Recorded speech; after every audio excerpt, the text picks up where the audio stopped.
Hello guys, may bago na naman akong tools na pero matagal ko na itong binili guys, no. Ito yung cold wrist drill na Inco, no. Tingnan natin. Ayan, no. Ganda. May cold wrist drill na brushless na siya, no. Ayan, no, brushless na. At may ilaw pa yan, no. Medyo luma na rin, no. Pero hanggang matagal ko na yung ginagamit itong mga 6 months na, no. Ayan guys, no. Ganda ng tirada para sa baril.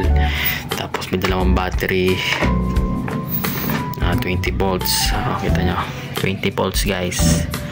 Tapos dalawa yan. Tapos may charger. Tapos may accessories, no?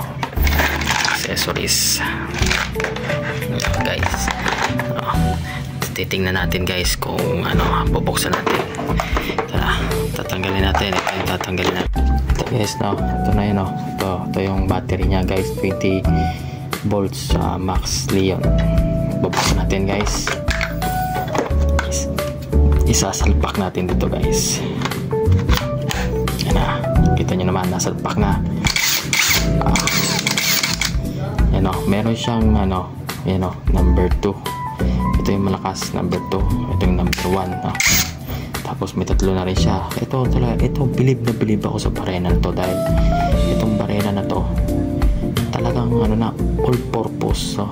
Meron siyang ano, pambutas, ito pang screw, ito yung pang bato, no? Ito yung pang bato.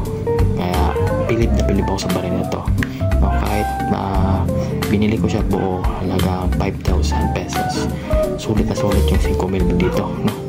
Talagang ano, ito rin yung sa charger niya, ito rin sa battery niya, no? Ito yung pipindutin mo yan, may natanggal yung bar, dalawang bar na.